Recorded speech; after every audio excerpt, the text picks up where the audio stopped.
Welcome to, I think this is the third edition of a bikablo global trainer interview.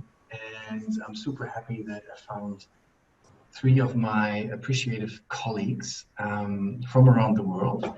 And we'll start with a quick hello and check-in.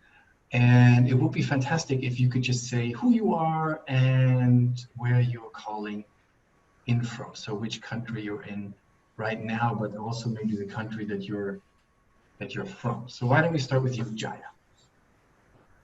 Yeah, hi. Nice to see you, to be in conversation with all of you. So I'm based in Singapore.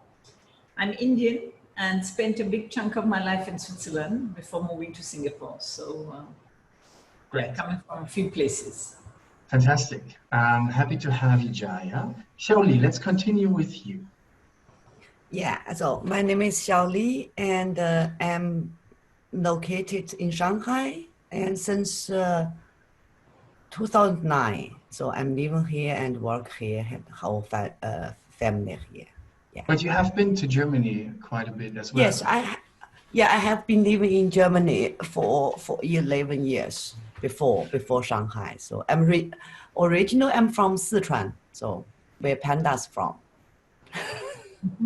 Great. And Iulian? I'm Iulian. I'm from Bucharest, Romania. And I also live a bit in Switzerland, like Jaya did. But now I live in Sweden since a few months, especially since the whole, this new situation started. Yeah. Me and my wife, we moved in Sweden, and now we are based in Stockholm. But I continue my projects in Romania as well. Wow. So we are quite an international crowd gathered here with lots of international experience.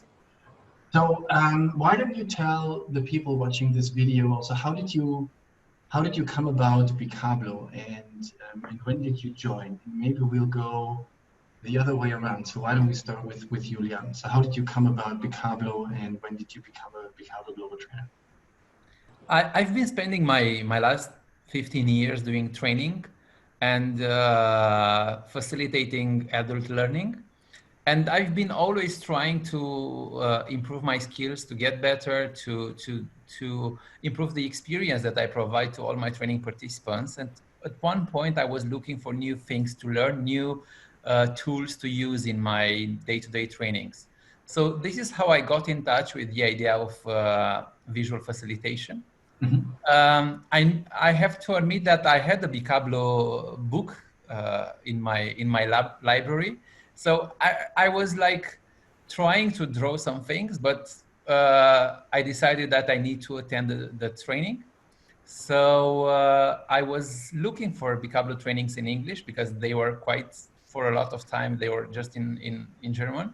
Yeah, and I found the training in London. So that's how I traveled to London. And I attended my first bikablo training.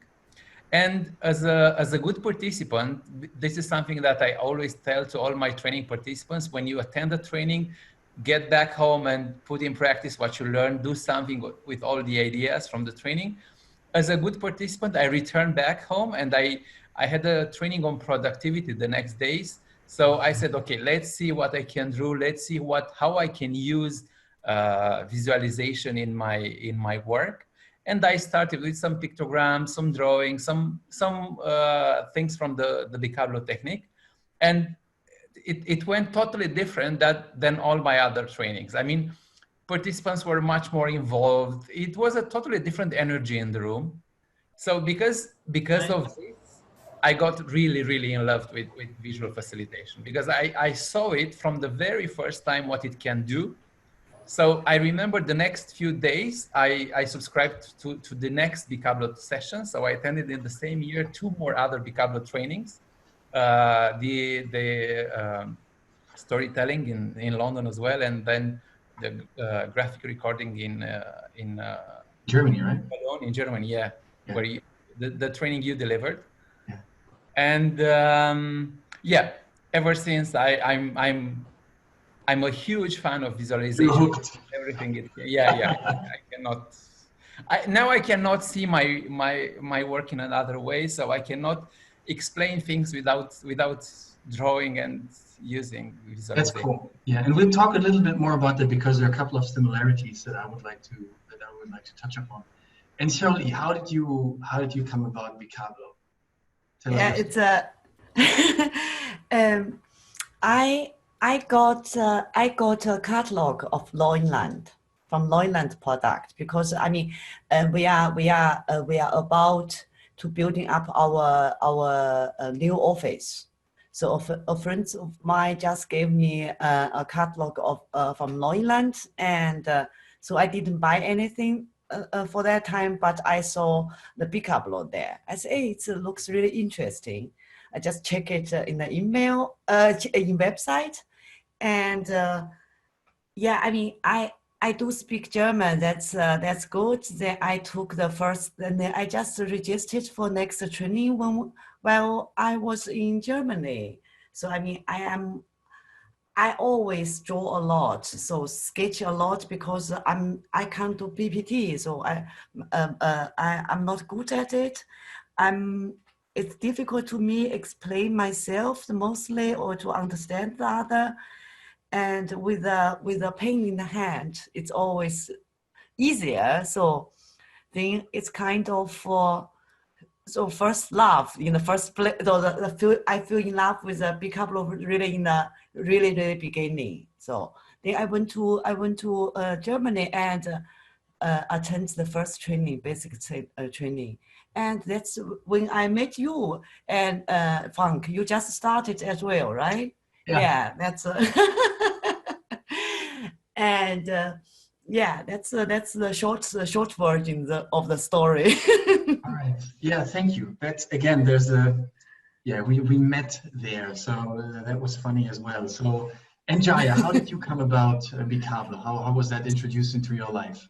Yeah, so when I left the corporate world to start becoming a coach, and then I decided to try out facilitation, I quickly realized that actually this death by PowerPoint is a real thing, right?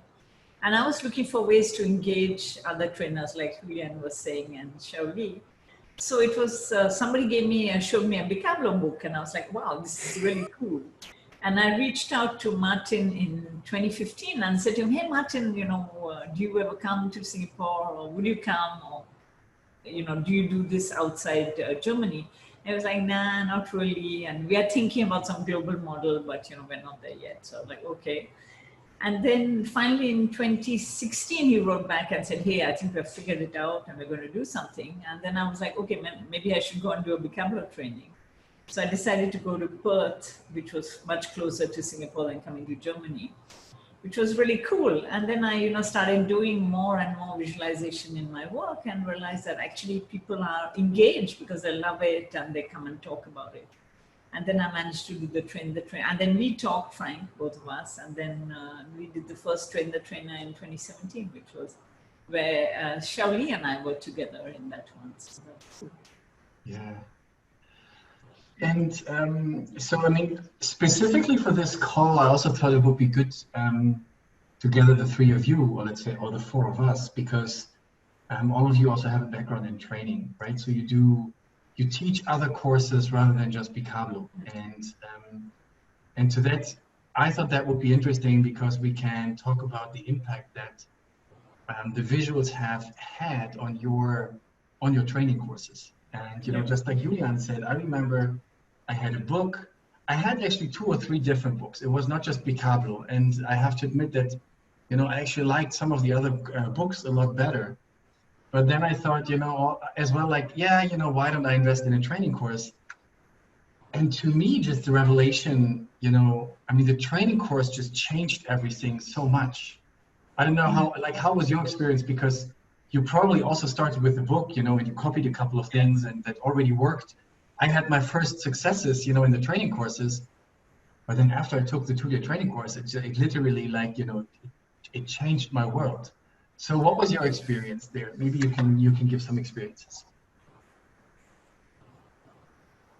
Yeah, I think for me, it was really important to do the training course. I frankly struggled with the shadow, and it was really helpful for me to have a trainer who said to me, "Here, this is how you should do it." Whereas with the book, I was like, "Gosh, I don't understand this. I don't know how to do it." So I think the training was so powerful because you have that everyone can draw feeling, right? And you think, everybody else can do this, but not me. But after 2 days, you're like, wow, did I do that? I was sending pictures back to my husband. He was like, are you sure you did that? So, it's a really cool feeling. And how about you, Iulian? For me, the same, because it's not only about bikablo, but it's with just a book, you have some tools, but you don't have the whole picture. So in the training, not only you get the technique, but what I loved in the second day is that I've learned how to use it in the classroom in general. Because, okay, there is the visualization part of the bikablo, but it's also the facilitation part. So they were very well combined, and also how they were explained during the 2 days training, which offer me a complete picture to be able to put it into practice in the next day. So this was amazing because I was able to get back in my day-to-day business and actually use everything of what I've learned. And when you're in a learning process, what was the best in my case is that at the end of my first training, when I used the bikablo technique, participants were telling me that I'm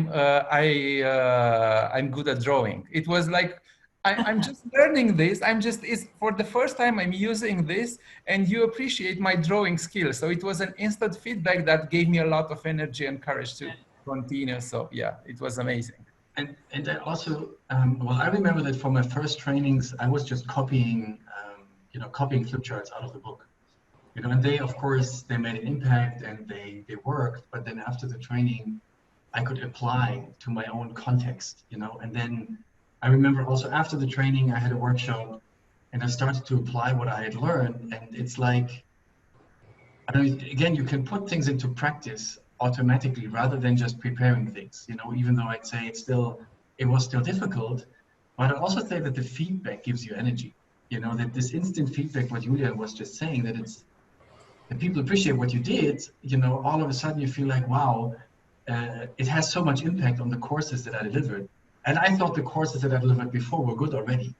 Yeah. So, and Xiaoli, what was your experience? What was your first experience after the training? Like, how did you apply it?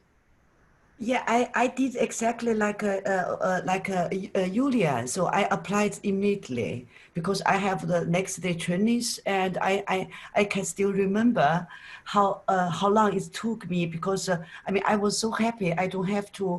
I kind of feel I don't have to show PPT anymore. So it's a relief for me to put all the stuff just on paper. And so it was a lot of work preparation, but it was fun for me, and I kind of have all my agenda, all the stuff in. I think I go to the training with the 40 flip charts, so 40 not all drawn, but some, so with headlines, this stuff. I did exactly like a good student that do. So I do exactly what what I was told, and the training, exactly the reaction of the participants of my training was so great, because they haven't experienced this kind of training at all. That's absolutely the first time. And I got a picture. It's the whole wall with the only flip charts. Some I draw a bit. The participants put some input with Post-its, this kind of stuff, and that was great. That was after the basic training in Köln, my first experience. So same thing. So. Good. And what I like about this is that it's really reinforcing, right? Sort of the feedback that the participants give gives you so much energy to continue what you had been doing for that training. Even though, because Xiaoli, you just said that you are happy that you didn't have to use PowerPoint that much anymore. Sometimes I'm torn, because I don't believe in death by PowerPoint, not at all. But I would also say PowerPoint is a great tool. You know, Yeah, absolute. PowerPoint is a fantastic tool. So Yeah. I think it's always a good mix between both. Yeah. And what's your experiences there? So how do you deliver your trainings? So the ones that are not bikablo trainings, how do you deliver those, Jaya? Do you want to share some, like, how do you deliver your trainings today? So most of my trainings are leadership facilitation. So it's really, I think what is really interesting about using a flip chart rather than a PowerPoint is it forces you to synthesize what is your message, what is it I'm really trying to say, and then putting it onto a flip chart. So like Xiaoli said, I often go to my trainings with a roll of pre-prepared flip charts and then a mix of stuff I do on the spot. And somehow it breaks the barrier I feel with the participants, because they can kind of come up and stuff and they feel it's more in the moment. All right. And you can, you know, sometimes if you skip a slide, participants don't like it, there you can just pull out another flip chart, etc. And somehow they really are amazed, right? They're like, wow, you can really draw so well. And I'm like, no, I don't draw that well, but you know, everything appears so good. And I think it gives you some credibility and it breaks down that barrier, because suddenly, you know, you're having a conversation, people are interested. It creates that contact much faster than if you were just going there and showing a slide deck. Yeah. I have the same experience, and I would like to talk about the virtual world in just a bit, because that's the situation that we're in right now, right? But Iulian, how do you deliver your, and first of all, what type of trainings do you deliver today, apart from bikablo, and how do you deliver them? I do some productivity training, communication skills, and presentation skills. This this area of interpersonal skills training. And I still use PowerPoint. I kind of combine all the sensorial, because they are in a way, yes, sensorial. I try to combine all these tools that we have in order to provide the full experience for participants. But I had to admit that I had the training where I totally forgot to charge. I forgot actually to take my laptop charger with me. So in the morning, I had no battery for my laptop. So no slides available. So I say, okay, I will challenge myself and use just the visualization. And it worked really, really amazing. And so it gave me courage to use it in all the trainings. And what I like, it's like, I do have a very facilitative approach. I mean, I don't believe it that much in teaching, although it's quite important to provide some content as well, at least for a training.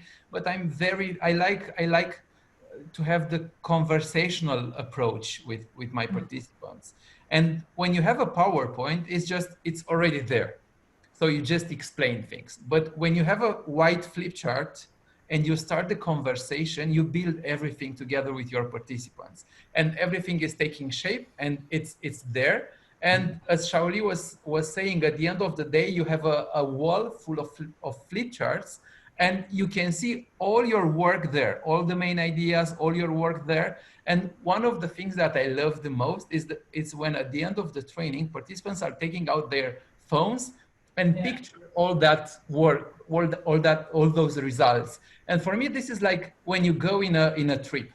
Because when you go in a trip and you like something and you see something that you like, you grab your phone and you take a picture and you want to keep that with you. So doing the same at the end of the training, it's just, I don't need any other feedback. So it's not a vacation journey, but it's a learning journey, right? Yeah. So people go on a journey and then, you know, they take the pictures of what they've experienced and what they like. Yeah.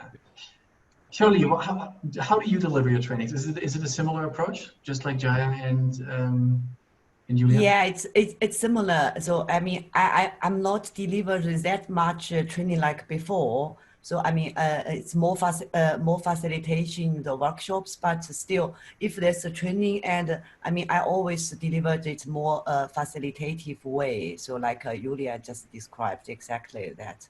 I mean, just one sentence add to that. It's really nice you can always all the time review the content.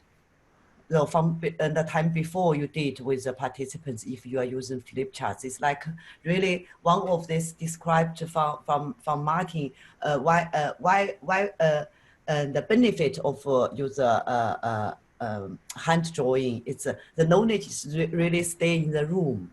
It's not like we can review immediately, and even the rules it's still it's visible. You can anytime come back to that. So that's really powerful, I think. Yeah. I agree. And as much as as I'm listening to what you're saying, it feels like it's such a given that today you don't just use PowerPoint and flip charts anymore. And then at the same time, I delivered a Lean Six Sigma training just recently, and I asked for the training material, and I received 650 slides. Oh. How many? It was for a virtual training delivery. And that was interesting because even though as much as we think it's a given that you would use or stimulate different senses, that people learn differently, especially now in this virtual environment, just showing slides, and again it was 650 slides, I felt okay, I really have to change something, and that is very interesting because we're also now forced to work in a virtual world, and which approach are you taking there? I mean, again, we were talking about taking visual facilitation to the flip chart, right? Rather than just showing PowerPoint slides in a training. And now we're facing this challenge where everything's happening in the virtual world. And which approach are you taking there? Are you still using the flip chart? Because there is one, but again, how do you do it? Which approach are you taking there? Jaya, do you want to start? Me? Jaya, do you? Yeah. If you feel like it, it's just absolutely. Sorry, I didn't understand. No, everybody was so polite. You didn't want to talk over it. Yeah. So it's about. I think it's a mix, like we are saying, right? Even when you're face to face, it is a mix between PowerPoint and flip chart, and you need the right gear. So I've just invested in one of these IPVO cameras, the visualizer, which is really great. And thanks, Xiaoli, for the recommendation. But it's also, you realize that you can't do everything with it, because I was doing a demo with some friends, and I was putting up these sticky notes, and they were like, no, we can't see it. What are you doing, etc. So I think you do need like an online tool. We were looking at Mural, which you can then, really everybody can see the same thing. So I think there has to be some adaptation, because it's not the same thing as being in a classroom and being face to face. Yeah, I agree. I think a one-to-one transfer is almost impossible. Again, referring back to the training experience that I had, so all of the exercises were still classroom exercises, and I was like, how do you want me to teach these exercises? It's just not going to work, because we're not in one room. I mean, we're in a virtual room, but so that was interesting, yeah. And Iulian, what would you add? Like so what Jaya said made lots of sense. She was talking about the document camera, but on top of that, can you add maybe something to it? Like, how would you take the approach to visual training, virtual training? Yeah. I moved a big part of what I was doing at the flip chart on the tablet, on my iPad. So I've been abusing and using a lot the tablet in the last in this situation, in this environment, because I feel I have a bit more speed doing this while in a virtual classroom. So having a bit more speed, I started to draw my slides on the tablet. So I have drawing slides, but in the same time I use it a lot as a whiteboard functionality. So the tablet is now the whiteboard, and the conversation, it's on the tablet. So it's very easy for me to use the same technique, the same kind of approach I was doing in the classroom, but now in a digital environment. So I opted for this because somehow it provided me a bit more speed because of the speed. And I believe you need to be quick in a virtual environment, because otherwise people have so many distractions. So is just one click away and they can just switch off. So you need a lot of speed to keep them engaged. That's what I believe. That raises two things, So one thing is there's great new opportunities, just like here, just like the iPad. So there's fantastic opportunities there. I think that's awesome. And at the same time, because you said everything needs to be quick, I don't think we should overburden participants, because there's still the content people still have to process. And I agree. Yeah. One of the things that was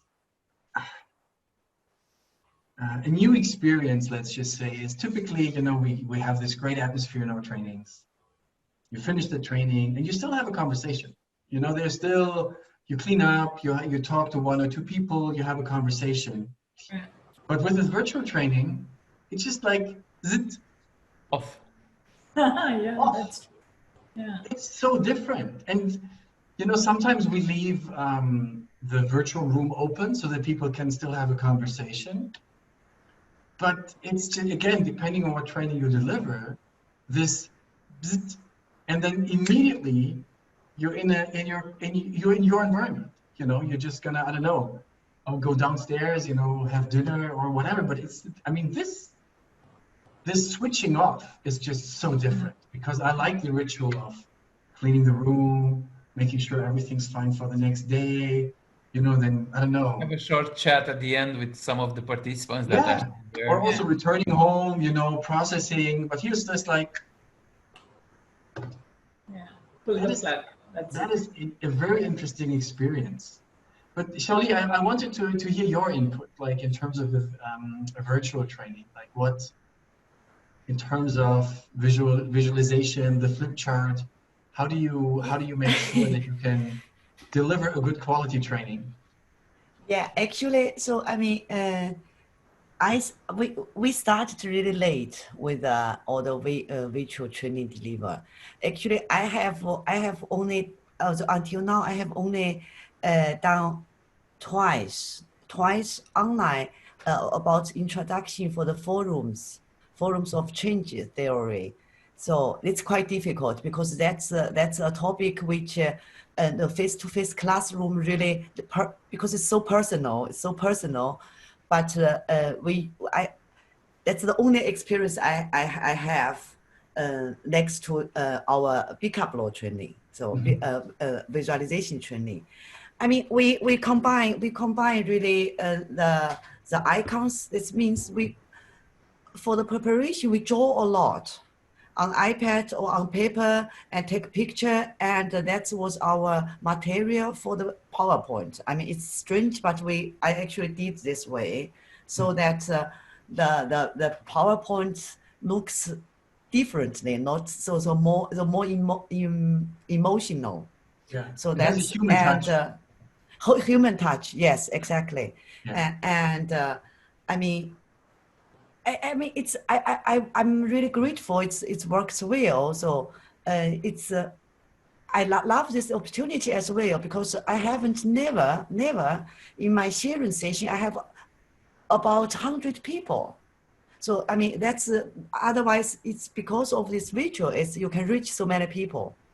So, I mean, about the quality is different thing, because it's a teaser session, it's a kind of introduction, it's fine. But I really doubt if it works really now, this theory in the workshop with a real team. So I'm not sure. So, but, for our bikablo training, I really think about that, about create the experience, your building up your learning journey. I made the suggestion for the participants. They can really hang all the picture, or the A4 or the flip charts in the room where, and they can look back. So just maybe for today, some people did actually, and I think that's the only thing I can do. So I mean, I didn't. I have to say about this conversation with the participants afterwards. This stuff, I haven't thought that much, because I got the feeling the participants, they were so full. they were happy. No, we are. So I mean, it's grateful. It's great time, but now it's enough. I want to back to life. So our group was this feeling, but we got few calls afterwards. They were really. So that's the experience. That's the experience I made, and I don't compare the difference that much. So I just take the advantage of each method. I think that, you know, just like in a classroom training, it doesn't really matter what it is that you teach, but it needs to be diverse in many ways. And I also think it has to be interactive. So I also think if you would just show flip charts, you know, people would get bored after a while. If you just show PowerPoint, people get bored after a while. So I do believe that they have to do something themselves, you know, so they need to be involved in one way rather than just consuming. Because I'm really bad at it. I'm happy to teach virtual courses, but I don't know, somehow I wouldn't be interested in participating. You know, I know it's two sides of the coin, but somehow I'm not good at online trainings, like where, you know, I book a course and then I have to consume the training because I always feel there's something else I could do rather than sitting in front of the screen for an hour. I'm really bad at that. I don't know. Statistics. There are so many people which are studying an online training, but less than a quarter of them are actually finishing that training. So in general, I did an online certification also, which was a nightmare, especially since it went on till 11 o'clock at night time.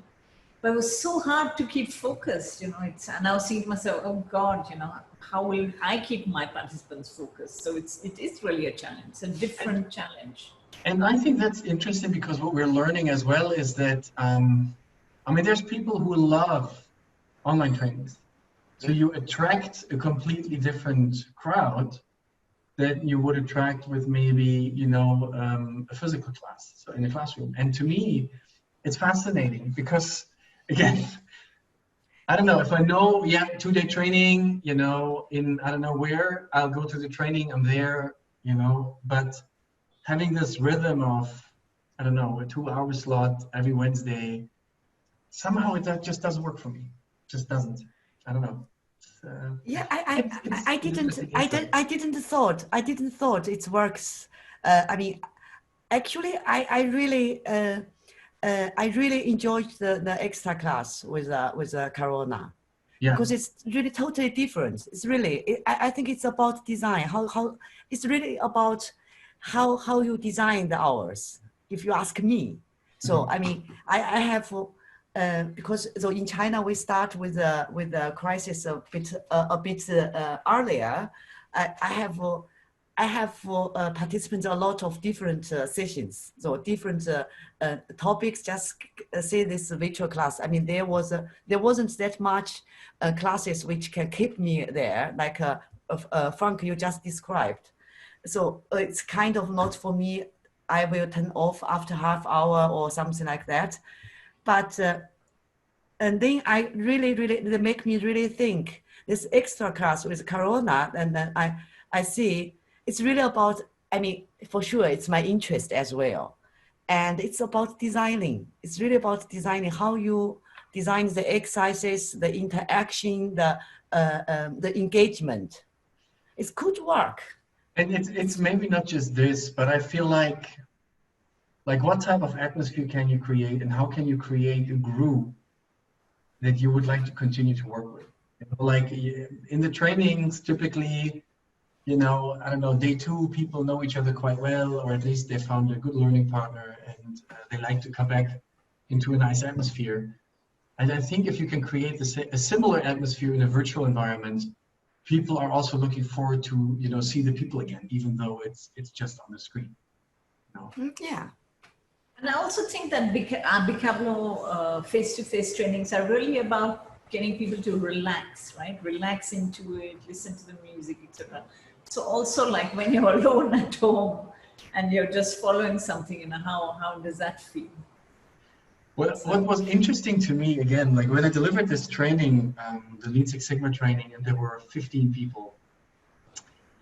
And each day, because typically in the same room, and it's always the same layout.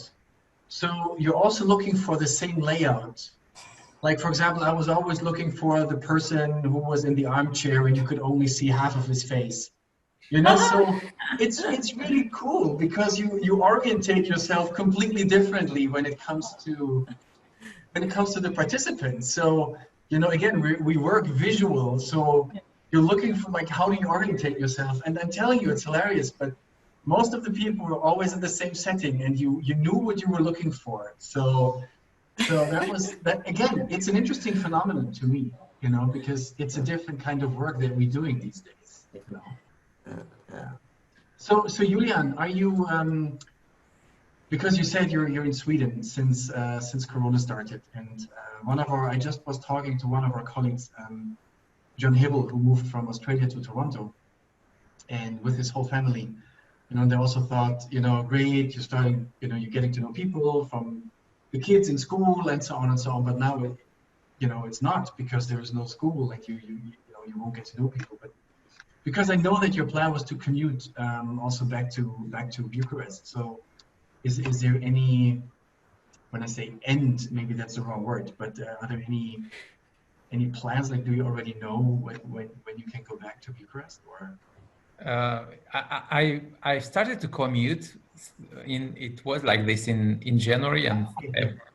And actually in March, I had my last classroom trainings in March, the beginning of March, and then everything started and all the flights were off. So I still have some classroom trainings scheduled for July and for autumn as well. So I plan to get back and to have those classes, but it depends on how the situation evolves. That's for sure. And if I'm able to fly or not. So I'm still willing to continue the classroom classes. That's for sure. But I'm starting to deliver now online classes, and there are benefits for online learning as well. So there are things that you have in this environment that you don't have in a classroom environment, and the other way around. So every coin has two faces. So I plan on continuing having online trainings, because it for many people might be much easier for them to access this kind of training. So yeah, including the bikablo, because not everybody is willing to travel for a training, especially for if people are, it's not that easy for them to travel. Yeah. So why not have an online training now if it's well delivered? And you know, well, I mean, to the ladies from Asia, you know, my anticipation is that or my perception is that you're ahead of the curve in terms of Corona, and so here in Germany we can start delivering trainings again in the classroom, starting in June. And well, I will tell you what the situation is, but how is that in China, Xiaoli? Can you deliver trainings in the classroom already? Yeah, the class, no, not yet. But the only good news those days is today. There's a paper says, next the 18th of May, they'll start a classroom training. It's allowed. Wow. Yeah. Okay. So I just received the news. Yeah. And Jaya, how's it in Singapore? So Singapore, we finished what we call our circuit breaker on the 2nd of June, but they haven't given any clarity as to whether we'll be able to do online classroom trainings. Classroom trainings. But even if we can, we'll have to wear masks and stuff like that. So it kind of make it feel a bit like, wow, that's going to be strange, because at least online we'll be able to see each other and Yeah. And it's the same here, that, you know, of course you have some rules that you have to, you know, put in place, like a distance, airflow, sterilizer, masks, or a visor, or things like that. But what was so interesting to me is that in my mind, and again, it's just completely subjective, but in my mind was like, great, we can do online, we can do classroom trainings again. But of course, people are still afraid, you know, of course, and I totally get that. It was just that to me, it was more, hey, great, we can do it again. but then people are still afraid, you know, and it's not like you will have full classes like this. It's more, hey, I'm not ready yet. You know, a lot of people say, no, I'm not ready yet. And I think there's going to be a transition period. So I really think that a couple of things have changed for good, maybe. You know, it's a different world that we live in. I think after this experience, it's just going to be different. And I also believe that groups will be much smaller in a classroom training. I plan to keep the groups much smaller as well as a trainer. And this is or a bigger room. This is something that I that I really like, because with fewer people, everybody gets more attention. So the experience is much intense. So it is also an added value of this. Yeah, I'm curious. You know, I think it's new for all of us. We'll see what's going to happen. But I really appreciate this network. Or a network is the wrong word. I really appreciate our global trainer community, because to me it was fantastic how much we've been in touch and how much we have also learned from each other to build a virtual training delivery. You know, to me that was pretty amazing. So I guess I would like to conclude the call, but I would like that maybe all of you, and we'll do a little checkout, and maybe you can share also maybe what you appreciated about the global trainer community in this period. So in terms of having people that you could rely on, or what did you learn? And yeah, maybe and whatever you would like to finish this call with. So Xiaoli, why don't you start? Thank you. So I mean, I love our community, the global trainer community. I mean, it's not only about I have learned so many from them, from all of you, and it's the courage. So I mean, that's was really one conversation, one meeting gave us gave me and so give us the last kick to say, okay, I think we are ready. And I mean, I just love it, and it's really a safe environment. So you can always ask something, and we try out stuff. It's really great. That's why I think I and Jill, we are always there. So it's just, I mean, for me, I'm not going anywhere. I'm home, and I was always looking forward our meeting. It's really great. It's great. Thank you, guys. Thank you, Xiaoli. Iulian. It's amazing to have so many people from so many places around the globe, and each of them with different backgrounds, different experiences, different strengths. And when you combine all these people and work together to deliver, like to design an online session, it's amazing what results you can get, because you get challenged, you get new ideas, you see new perspectives, you try and you get feedback from your colleagues. So it's a wonderful learning environment. And it's a wonderful group of people. So this kind of meetings that we have working together are a huge opportunity for each of us to learn and develop and to improve our what we're doing. So I really love this and appreciate the whole group. Great. And the value that everybody is bringing to the group. Yeah. Thank you so much. Jaya. So I think, Frank, you've created this community. So kudos to you for choosing such lovely people. And I think that, you know, it's a family. Honestly, it really feels like a family. And, you know, if I can't attend all the calls, I can still listen to the recording and ask a question. And everybody's always there to help. It's just incredible. You know, someone would say, hey, you want to have a quick chat now? I'll help you clarify that. And that's so powerful, because if I had to start to think, oh my God, how do I take this online? It would have taken me months to figure it out and probably would have not arrived at a good solution. But since so many people were looking at it, talking about it, etc.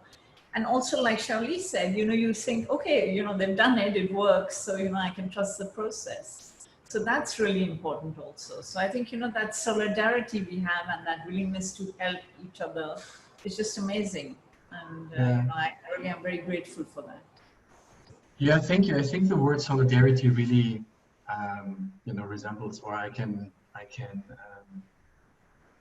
really very much connect to that word. It's it feels like a community that really is trying to help each other out, and I mean, and that to me is fantastic. And just like Xiaoli said, I wasn't going anywhere either, but I couldn't participate in most of the trainings, in most of the meetings, because I was taking care of my daughter, and that it felt really bad at one, because I really wanted to be there, and at the same time, I could watch the recordings, but due to the diminished capacity that I had, I was watching them, with like 2 times the speed. So if you have ever heard Xiaoli talking even faster than she does right now, it was really funny, but it was so good to listen to, and also to see, what decisions have been made, because I would have taken, or I would have said the same things. Sometimes when there is a question and you anticipate an answer, and that sort of felt great to me, because I think we share the same values. So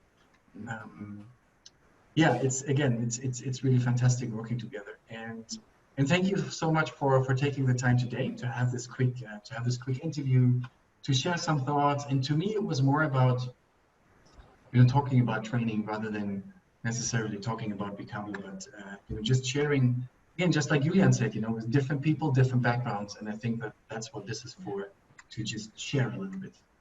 So with that, thank you very much for being on the call, and well, I'm looking forward to see you very soon. Let's hope so. In person as soon as possible. Yeah.